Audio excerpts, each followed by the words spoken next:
Hello everyone and welcome to a brand new episode of Vienna Arbitration Talks. Today we're hosting here with us in Vienna another prominent arbitration practitioner, Lucy Greenwood, who has just flown in from London. Hi Lucy and welcome to Vienna. Hi Peter, thank you very much for having me on. Thank you.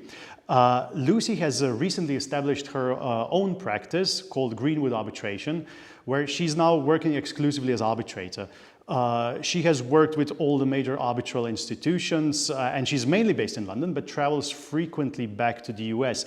In the US, you used to live in Houston, right? Yes, that's right, Peter. I spent 10 years working and living in Houston, Texas, and then moved back to Hampshire, just outside London, about 18 months ago. So a bit of a change, really, that sounds in my lovely. life. I was going to mention you have extensive experience in major energy, construction, engineering, mining, and shipping projects. Which I guess a lot of this also stems from Houston. That's right. I mean, everything I did in the 10 years that I was working in Houston in international arbitration touched energy in some way, shape or form. So certainly for me, coming back and establishing myself as an international arbitrator, I really want to continue that focus on energy work. And as we both know, there's an awful lot of energy disputes out there. So. That's right.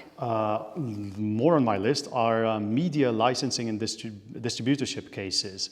I did a bit of a research on you and I see you've been described as vibrant, strong and decisive. But the most remarkable comment about you, I think, was by an ICDR case manager. And if I cite, I have no idea how Ms. Greenwood managed such a complex arbitration in such a cost-effective way.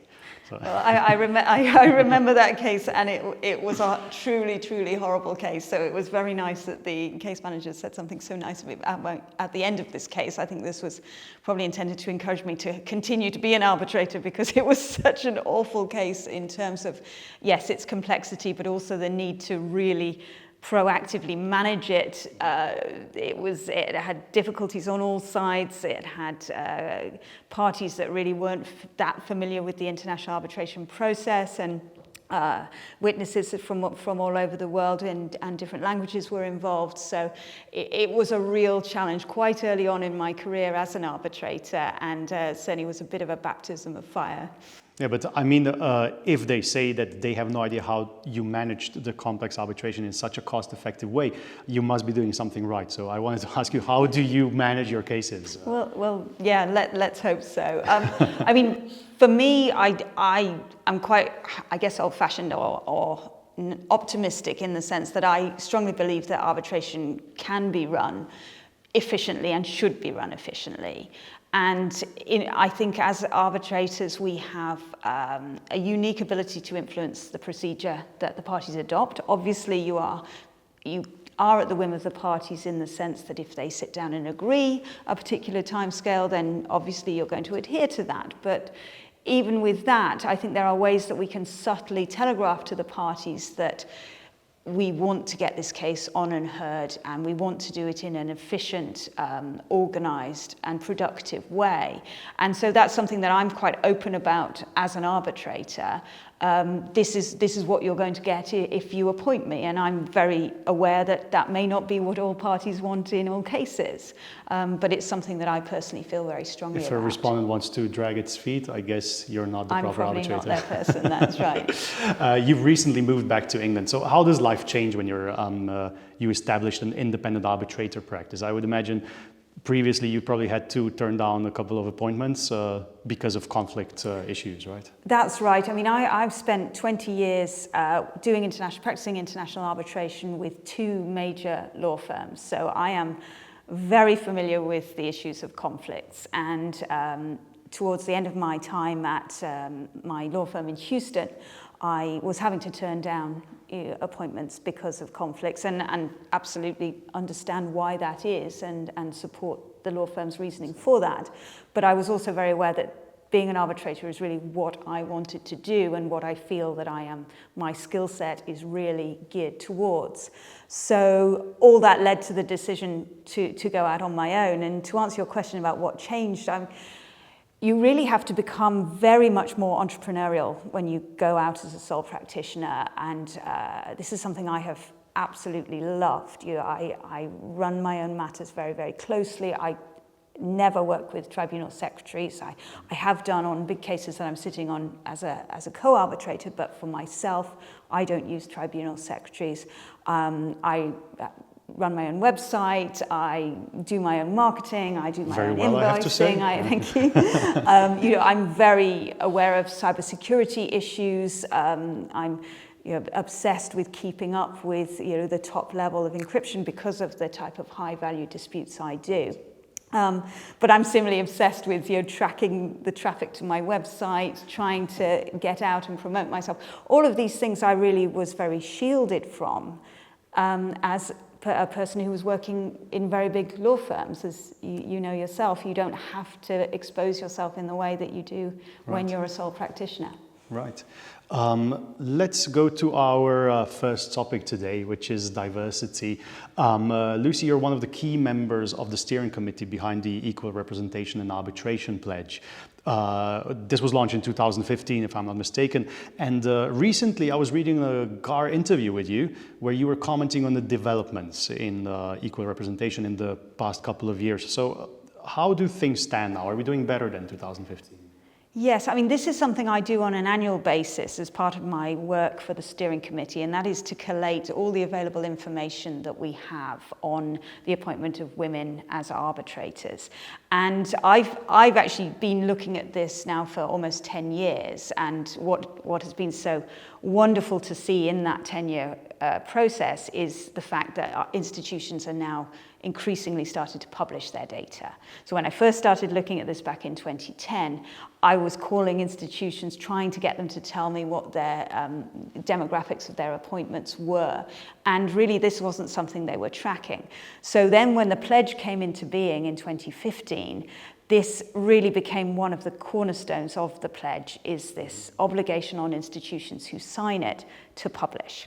And so to answer your question, I always say that we really didn't have really good, reliable data until the pledge came into being. So although I had some data predating that, if we look at the data from 2015, the first year of the pledge, you were looking at about 10% of appointments were of women.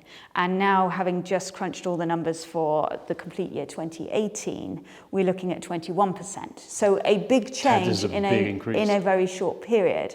And I think with diversity issues, just looking at women at the moment, but diversity more broadly, we are often at risk in our industry of kind of beating ourselves up about this. And I think it is important to stop and say, okay, well, look how far we've come.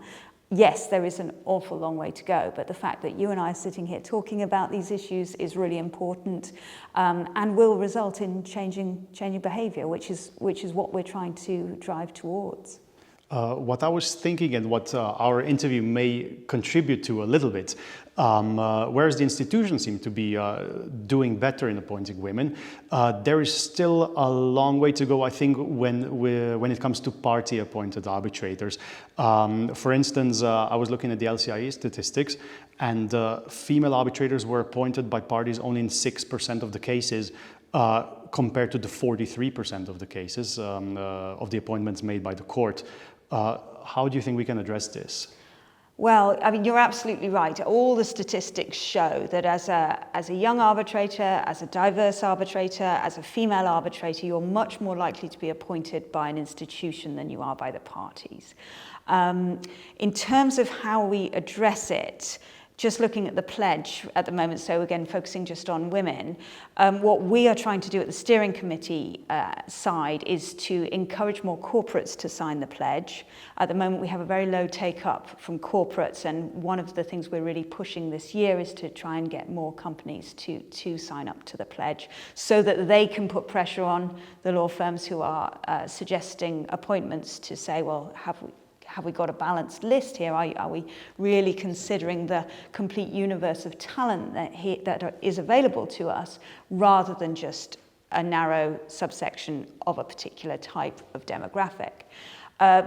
One very exciting initiative that is currently being put together is the Gender Champion Initiative, which is A pilot scheme is starting in Germany, and it's been spearheaded by DIS, the German Arbitration Institution.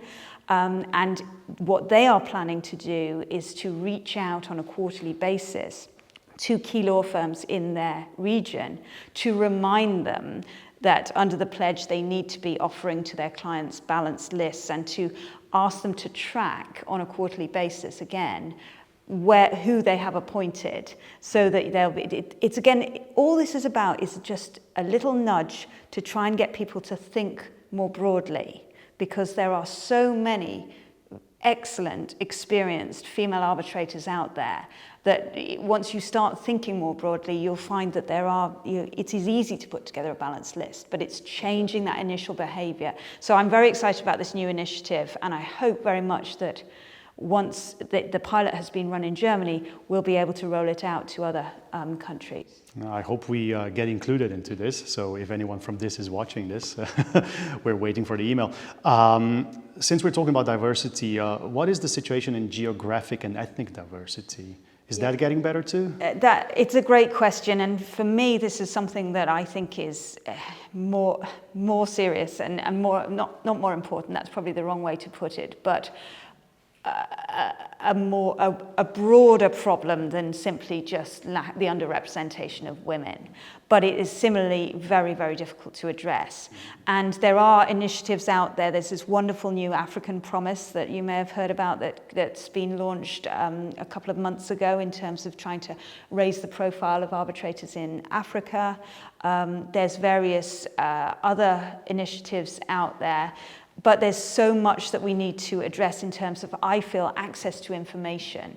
That if you are in a particular field or working in a particular region, you will have greater access to information about arbitrators than if you're somewhere that's less developed. And I see that with technology, we can expand the ability for people to access that kind of information. I mean, for example, Gary Bourne, I believe, has put his lectures online, so people can actually learn from him. And so somebody who's aspiring to be an arbitrator but maybe hasn't got the access through their law firm to this type of knowledge can now watch Gary Bourne online and learn from that. It's little, I mean, it's not a little thing, but it's not a hard thing to do, but those kind of initiatives, I think, will make a big difference. Let's talk about your second pledge now.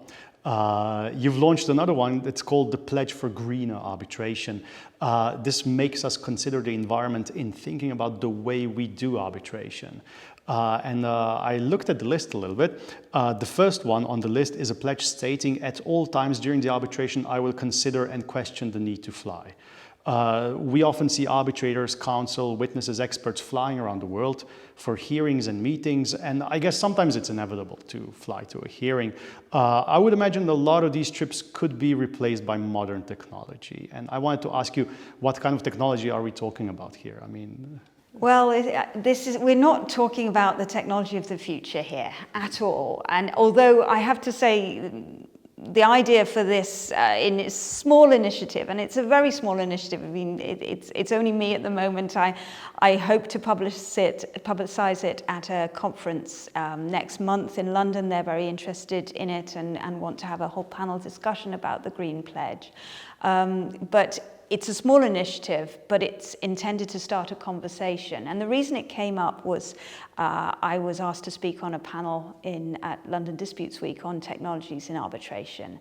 And it really opened my eyes to what's out there and what's coming. But it also made me think about, gosh, we really don't use what we've got now. And we certainly don't use it effectively and properly. So simple things like screen sharing. You know, arbitrators tend to be very keen to jump on a plane to go and deliberate, and there is certainly a huge amount of value in personal communications, face-to-face communications. But you can get there by video conferencing. You can get there when you're deliberating by making sure you're all looking at the same document, which is a simple thing like sharing your screen. Exactly. So again, it's about starting a conversation about making people think possibly before they take an action that may not be necessary. Similarly with things like witnesses. We've all been in arbitrations where a witness comes an awfully long way and perhaps only has 10 minutes on the stand, or perhaps has a little bit longer because everyone feels bad that that person has traveled so far. But again, we should be able to have an open conversation and be able as arbitrators to talk with the parties to say, you know, how do you feel about taking this particular piece of evidence by video link? And obviously, it's got to be done on a case-by-case basis, and it will not be appropriate to have it, you know, in every case. But it's about getting people to think and change their behavior. Another one, we see boxes of bundles full of documents being shipped around the world. And I'm not sure how you do this, but quite often arbitrators work with their electronic copies of the file anyway at the hearing, when they are preparing for the hearing, where they're reading submissions.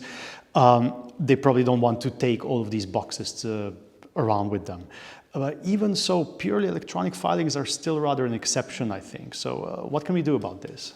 Well, again, I think this is something where the tribunal can really influence it and say, we don't want hard copies. Everything's been submitted, as you say, electronically. I mean, we all receive the filings now through PDFs, or we download them from a site, however it's a secure site, however it's done. I think it's a question of putting it out there to the parties and saying, we don't need this. I think it should be pitched to the parties as a time-saving exercise and a cost-saving exercise. And they go hand in hand. It's not just the costs of producing these bundles that sit behind us in the hearing rooms.